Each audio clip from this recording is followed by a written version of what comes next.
Morning ಎಲ್ಲರಿಗೂ ಪ್ರೀತಿಯ ನಮಸ್ತೆ. Welcome to Ashwini vlogs.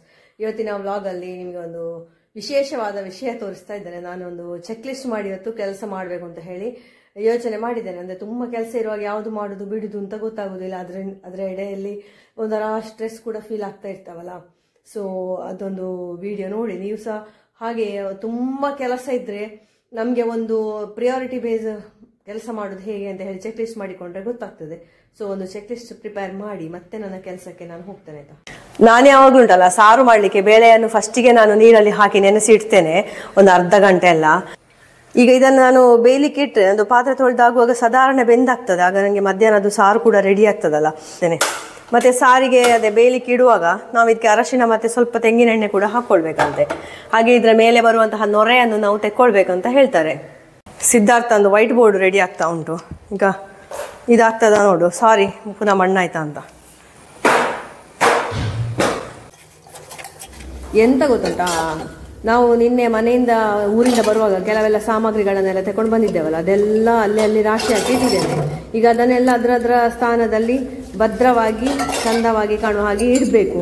ಅದಕ್ಕೋಸ್ಕರ ನಾನೊಂದು ಚೆಕ್ ಲಿಸ್ಟ್ ಮಾಡಿದ್ದೇನೆ. ಅಂದರೆ ಕೆಲಸ ತುಂಬ ಆಗ್ತದೆ, ಅದ್ರ ಜೊತೆಗೆ ನನಗೆ ಡ್ಯೂಟಿಗೆ ಸಹ ಹೋಗಬೇಕು, ಎಲ್ಲ ಕೆಲಸ ಕೂಡ ಆಗಬೇಕಲ್ಲ. ಅದಕ್ಕೆ ಚೆಕ್ ಲಿಸ್ಟ್ ಮಾಡಿ ಇಟ್ಕೊಂಡಿದ್ದೇನೆ.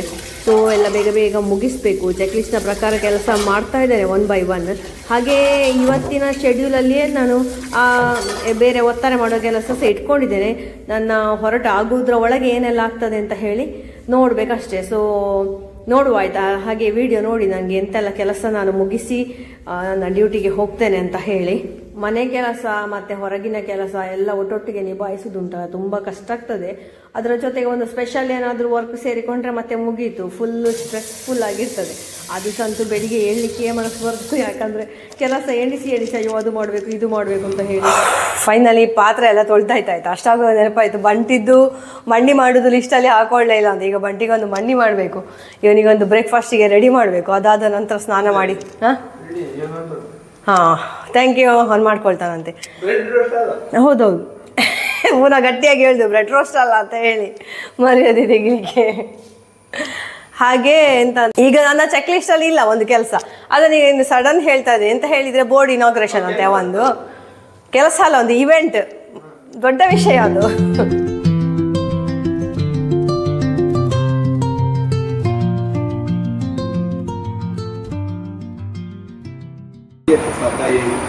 ಅವತ್ತ ಪತ್ತ ಎಂಚು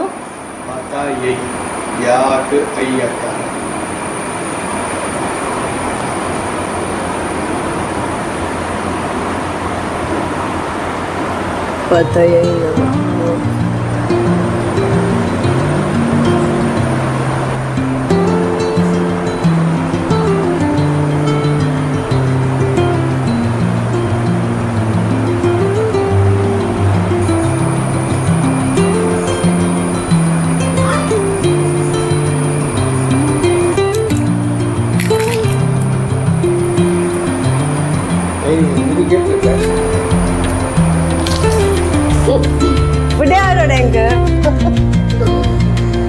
ವಿಜಯೀ ಭವ, ಶೀಘ್ರ ಯಶಸ್ಸು ಪ್ರಾಪ್ತಿರಸ್ತು, ಸರ್ವ ವಿದ್ಯಾ ಬುದ್ಧಿ ಪ್ರಾಪ್ತಿರಸ್ತು, ಆರೋಗ್ಯ ಆಯುಷ್ಯ ವೃದ್ಧಿರಸ್ತು.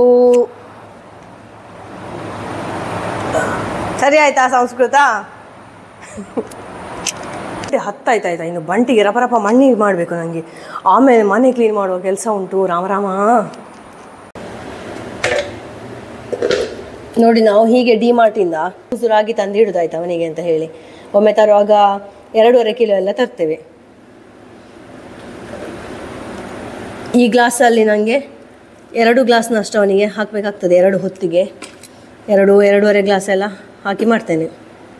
ಇನ್ನು ಇದಕ್ಕೆ ಸ್ವಲ್ಪ ನೀರು ಹಾಕಿ ಫಸ್ಟಿಗೆ ನಾವು ಕರಗಿಸಿಕೊಳ್ಬೇಕು. ಗಳಿಗೆ ಉಂಟಲ್ಲ ಫುಡ್ ಅಲರ್ಜಿ ಎಲ್ಲ ಇದ್ದರೆ ಅಥವಾ ಯಾವುದೇ ರೀತಿಯಾದಂತಹ ಅಲರ್ಜಿ ಇದ್ದರೆ ಒಮ್ಮೆ ಎಲ್ಲ ರೀತಿಯಾದಂತಹ ಅದರ ಆಹಾರವನ್ನು ಸ್ಟಾಪ್ ಮಾಡಿ ರಾಗಿ ಕೊಡಲಿಕ್ಕೆ ಸ್ಟಾರ್ಟ್ ಮಾಡಿ ನೋಡಿ. ರಾಗಿ ಮತ್ತು ಅದರದ್ದು ಫಸ್ಟ್ ಕೊಡುವ ಬಿಸ್ಕೆಟ್ ಬಿಟ್ಟು ಬೇರೆ ಡಾಗ್ ಬಿಸ್ಕೆಟನ್ನು ಟ್ರೈ ಮಾಡಿ. ಆಗ ಅಲರ್ಜಿ ಸ್ವಲ್ಪ ಹತೋಟಿಗೆ ಬರ್ತದೆ. ಇದು ನಾವೊಂದು ಮಾಡಿದಂತಹ ಪ್ರಯೋಗ. ನಮಗೆ ಒಬ್ರು ಹೇಳಿದ ಹಾಗೆ, ನೀವು ಯಾವುದು ಆಗದಿದ್ದರೆ ರಾಗಿ ಮಣ್ಣಿ ಮಾಡಿಕೊಡಿ ಅಂತ ಹೇಳಿ. ಅಷ್ಟಿಂದವೇ ಅಲರ್ಜಿ ಅಲ್ಲ, 6 ತಿಂಗಳ ಮರಿಗೆ ಅಲರ್ಜಿ ಸ್ಟಾರ್ಟ್ ಆಗಿತ್ತು. ನಾವು ಹಾಗೆ ತುಂಬ ಮದ್ದು ಮಾಡಿ ಮಾಡಿ ಮಾಡಿ ಮಾಡಿ ಸೋತು ಹೋಗಿದ್ದೆವು. ಆಗ ಒಬ್ರು ಹೇಳಿದರು, ನೀವು ಹೀಗೆ ಮಾಡಿ ಬರೇ ರಾಗಿ ಮಣ್ಣಿ ಮಾತ್ರ ಕೊಡಿ ನೀವು, ಆಗ ಕಡಿಮೆ ಆಗ್ತದೆ ಅಂತ ಹೇಳಿ. ಹಾಗೆ ಸ್ಟಾರ್ಟಿಂಗ್ ಎಲ್ಲ ತಿಂತಾ ಇರಲಿಲ್ಲ ಅವನು. ಮತ್ತು ಅದಕ್ಕೆ ನಾವು ಸ್ವಲ್ಪ ಸ್ವಲ್ಪ ತೆಂಗಿನಕಾಯಿ, ತೆಂಗಿನ ಎಣ್ಣೆ, ಹಾಗೆ ತರಕಾರಿ ಎಲ್ಲ ಹಾಕಿ ತಿನ್ನಲಿಕ್ಕೆ ಅಭ್ಯಾಸ ಮಾಡಿಸಿದ್ದು. ಹಾಗೆ ಈಗ ತಿಂತಾನೆ. ಈಗ ತುಂಬ ಇಷ್ಟ ರಾಗಿ ಮಣ್ಣಿ ಅಂತ ಹೇಳಿದರೆ. ಈಗ ಸಹ ಇದಕ್ಕೆ ನಾವು ಬೇಕಿದ್ರೆ ಬೇಳೆ ಎಲ್ಲ ಹಾಕ್ಕೊಳ್ಬೋದು, ತೆಂಗಿನ ಎಣ್ಣೆ ಹಾಕ್ಕೊಳ್ಬೋದು. ಒಮ್ಮೊಮ್ಮೆ ಹೊಟ್ಟೆ ಸರಿ ಇಲ್ಲ ಅಂತಿದ್ರೆ ಇದಕ್ಕೆ ನಾನು ಓಮ, ಜೀರಿಗೆ ಎಲ್ಲ ಹಾಕ್ತೇನೆ. ಬೆಳ್ಳುಳ್ಳಿ ಬೇಕಿದ್ರೆ ಬೆಳ್ಳುಳ್ಳಿ ಸಹ ಹಾಕ್ಕೊಳ್ತೇನೆ. ತಿಂತಾನೆ ಅವನು, ಆಯಿತಾ. ಆದರೆ ಇದನ್ನು ಕೂತ್ಕೊಂಡು ಒಂದು 20 ನಿಮಿಷ ಹೀಗೆ ಮಾಡಬೇಕು, ಇಲ್ಲಾಂದರೆ ತಳ ಹಿಡಿತದೆ. ನಾವು ಕೈ ಬಿಟ್ಟರೆ ಬೇಗ ತಳ ಹಿಡಿತದೆ. ಇದಕ್ಕೆ ಬೇಕಿದ್ರೆ ಟರ್ಮರಿಕ್ ಕೂಡ ಹಾಕ್ಕೊಳ್ಬೋದು. ನಾವೀಗ ಈ ಬೇಳೆ ಒಂದು ಬೆಂದಿದ ಅಂತ ನೋಡುವ, ಆಯಿತಾ. ಆಗ ಹಾಕಿದ್ದೇನಲ್ಲ ಬೇಯಲಿಕ್ಕೆ, ನೋಡಿ ಎಷ್ಟು ಚಂದ ಬೆಂದಿದೆ ನೋಡಿ. ಹೀಗೆ ನಾವು ನೆನೆಸಿಟ್ರೆ ಒಳ್ಳೆ ಬೇಯ್ತದೆ, ಆಯಿತಾ. ಹುಳಿ, ಬೆಲ್ಲ ಎಲ್ಲ ಕೂಡ ಬೇಳೆ ಬೆಂದಾದ ನಂತರವೇ ಹಾಕೋದು. ಅದರ ನಂತರವೇ ತರಕಾರಿ ಸಹ ಅದಕ್ಕೆ ನಾನು ಕಟ್ ಮಾಡಿ ಹಾಕ್ಕೊಳ್ಳೋದು. ಅಂದರೆ ಮೊದಲೇ ಹಾಕ್ಬೋದು ತರಕಾರಿ ಕೂಡ, ಆದರೆ ಅದು ಮತ್ತೆ ಬೆಂದು ಫುಲ್ಲು ಇದು ಅಂತ ಹೇಳೋದು ಕಲಡಿ ಹೋಗ್ತದಲ್ಲ. ಹಾಗೆ ಒಮ್ಮೊಮ್ಮೆ ಟೊಮೆಟೊವನ್ನು ಕಡ್ದು ಹಾಕ್ತೇನೆ, ಖಾಲಿ ರಸ ಮಾತ್ರ ಹಾಕ್ತೇನೆ ನಾನು. ಟೊಮೆಟೊ, ಬಟಾಟೆ ಎಲ್ಲ ಕಟ್ ಮಾಡಿದರೆ ಉಂಟಲ್ಲ, ಅದರ ಎಸೆಯುವ ಭಾಗವನ್ನು ಹೀಗೆ ಮುಖಕ್ಕೆ ಸ್ಕ್ರಬ್ ಮಾಡ್ಕೊಳ್ಬೇಕು, ತುಂಬ ಒಳ್ಳೆಯದು. ಇದು ನೋಡಿ, ಈ ಭಾಗ ನಾವು ಎಸಿತೇವಲ್ಲ, ಮುಖದ ಟ್ಯಾನ್ ಎಲ್ಲ ಹೋಗ್ತದೆ. ಹಾಗೆ ಮೆಣಸು ಕಟ್ ಮಾಡಿದ ಚಾಕುವಲ್ಲಿ ಕಟ್ ಮಾಡಿದರೆ ಮತ್ತೆ ಉರಿಲಿಕ್ಕೆ ಸ್ಟಾರ್ಟ್ ಆಗ್ತದೆ. ಹಾಗೆ ಇದಕ್ಕೆಲ್ಲ ನಾವು ಟೈಮ್ ಸಪ್ರೇಟ್ ಮೀಸಲು ಇಡಲಿಕ್ಕೆ ಆಗೋದಿಲ್ಲ. ಸ್ಕಿನ್ ಕೇರಿಗೆಲ್ಲ ಒಟ್ಟೊಟ್ಟಿಗೆ ಎಲ್ಲ ಮಾಡಿಕೊಂಡು ಹೋಗಬೇಕು. ಟೊಮೆಟೊವನ್ನು ಕಡ್ದೆ ಹಾಕುವಂತ ಡಿಸೈಡ್ ಮಾಡಿದ್ದೇನೆ. ಸೊ ಅದಕ್ಕೆ ಹುಣಸೆ ಹುಳಿ ಸ್ವಲ್ಪ ಸೇರಿಸಿಕೊಳ್ತೇನೆ, ಆಯಿತಾ. ಟೊಮೆಟೊ ಸಾರು ಮಾಡುವಾಗ ಯಾವತ್ತೂ ನಾವು ಹುಣಸೆ ಹುಳಿ ಸ್ವಲ್ಪ ಹಾಕಲೇಬೇಕು. ಸಾರಿಗೆ ಎಲ್ಲ ಇಂಗ್ರೀಡಿಯೆಂಟ್, ಮರ್ತೆ ಹೋಗಿತ್ತು ಮಾರೆ, ಸೌಟು ಹಾಕಿಟ್ಟದು ಮರ್ತೆ ಹೋಗಿತ್ತು ಅಂತ ನನಗೆ. ಅದು ಸೌಟು ಬಿಸಿಯಾಗಿದೆ. ಈಗ ಸಾರಿಗೆ ಬೇಕಾದ ಎಲ್ಲ ಇಂಗ್ರೀಡಿಯೆಂಟ್ಸ್ ಕೂಡ ಹಾಕಿದ್ದೇನೆ. ಬಂಟಿಗೆ ಮಣ್ಣಿ ಎಲ್ಲ ಮಾಡಿ ಆಯಿತು. ಬಂಟಿಗೆ ಮಣ್ಣಿ ಮಾಡಿ ಆದ ನಂತರ ಈಗ ಮನೆ ಗುಡಿಸಲಿಕ್ಕೆ ಸ್ಟಾರ್ಟ್ ಮಾಡಿದ್ದೇನೆ. ಗುಡಿಸಿ ಮಾಪ್ ಮಾಡಿ ಮತ್ತೆ ಸ್ನಾನ ಮಾಡಿ ಬರೋದು. ಈಗ ಇಲ್ಲಿ ಮಣ್ಣಿ ತಣಿಲಿಕ್ಕೆ ಸಹ ಇಟ್ಟಿದ್ದೇನೆ. ಇದು ಕಾರ್ಬ್ಸ್, ಇದರಲ್ಲಿ ಗ್ರೀನ್ ಮತ್ತು vegetables, fibre, paneer, protein, complete food. ತೋರಿಸೋದು ಫೀಲಿಂಗ್ ತೋರಿಸು ನೀನು. ನೋಡಿ ಚಂದ ಮಾಡಿ ಬ್ರೆಡ್ ಸ್ಯಾಂಡ್ವಿಚ್ ಹೇಗೆ ಮಾಡಬಹುದು ಅಂತ ಹೇಳಿ ಇಲ್ಲಿ ನೋಡ್ಬೋದು ನೀವು. ಸಿದ್ಧಾರ್ಥ ಮಾಡಿದ್ದು ನೋಡಿ. ಇದರಲ್ಲಿ ಏನೆಲ್ಲ ಉಂಟು ನೋಡಿ. ಈ ಚಿತ್ರ ನೋಡಿ, ಈ ವಿಡಿಯೋ ನೋಡಿ, ಇದರಲ್ಲಿ ಏನೆಲ್ಲ ಇಂಗ್ರೀಡಿಯೆಂಟ್ಸ್ ಇರ್ಬೋದು ಅಂತ ಹೇಳಿ ಕಾಮೆಂಟ್ ಮಾಡಿ ನನಗೆ. ಅಂದರೆ ಇದರಲ್ಲಿ ಪ್ರೋಟೀನ್ ಉಂಟು, ಫೈಬರ್ ಉಂಟು. ಇದು ಕಾರ್ಬ್ಸ್. ಬಂಟಿ ನೋಡಿ ಸನ್ ಬಾತ್ ಮಾಡ್ತಾ ಇದ್ದಾನೆ. ನಾವು ಬೆಳಿಗ್ಗೆ ಚೆಕ್ ಲಿಸ್ಟ್ ಮಾಡಿದ ಪ್ರಕಾರ ನನಗೆ ಯಾವುದೆಲ್ಲ ಕೆಲಸ ಮಾಡಲಿಕ್ಕೆ ಆಗಿದೆ ಅಂತ ಹೇಳಿ ನೋಡುವ ರಾತ್ರಿ ಬಂದು. ಈಗ ನಾನು ಹೊರಡ್ತಾ ಇದ್ದೇನೆ.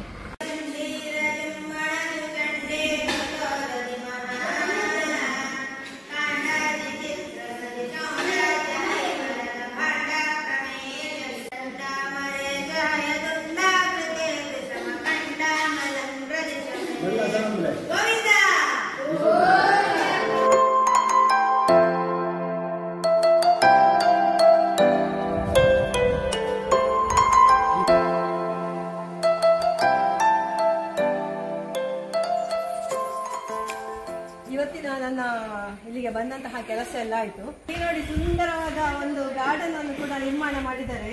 ದೇವರಿಗೆ ಬೇಕಾದಂತಹ ತರಹದ ಹೂಗಳೆಲ್ಲ ಉಂಟು. ದಾಸವಾಳ, ಮತ್ತೆ ಏನದು ನಂದಿ ಬಟ್ಟಲು, ಮತ್ತೇನುಂಟು ಗರಿಕೆ, ಸುಗಂಧಿ ಹೂ ಉಂಟು. ಹಾಗೆ ವಿವಿಧ ರೀತಿಯ ಹೂಗಳನ್ನೆಲ್ಲ ಬೆಳೆಸಿದ್ದಾರೆ. ಮತ್ತು ಮಳೆ ಬರುವಾಗ ಕೂಡ ನಿಂತು ನೋಡೋದು ಹೇಳಿದ್ರೆ ತುಂಬಾ ತುಂಬಾ ಖುಷಿ, ಆಯ್ತಾ. ಎಂತಹ ಕೂಡ ಮಂತ್ರಮುಗ್ಧರಾಗಿರ್ತಾರೆ ಇಲ್ಲಿ.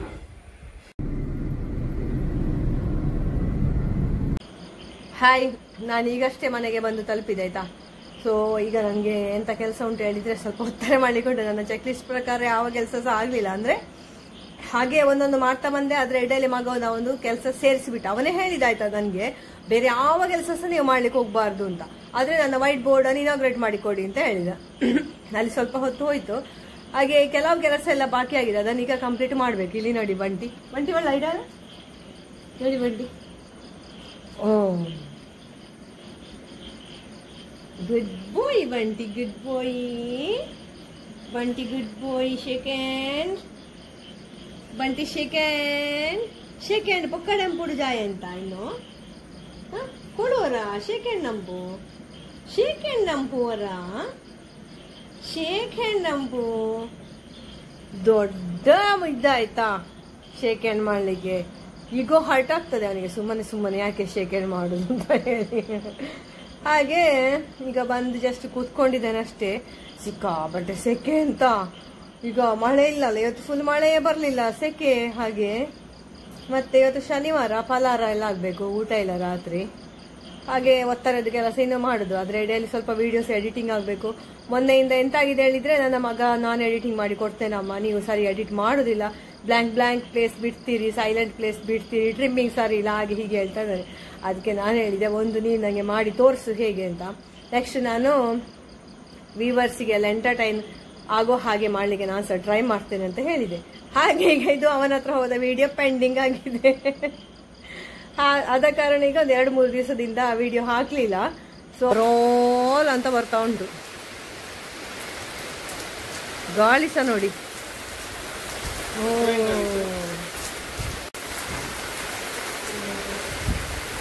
ನೋಡಿ, ಮೂಸುಂಟಿಗೆ ಗಾಯ ಮಾಡ್ಕೊಂಡದ್ದು, ಧರ್ಮಕ್ಕೆ ಒಂದು ಗಾಯ ಮಾಡ್ಕೊಂಡು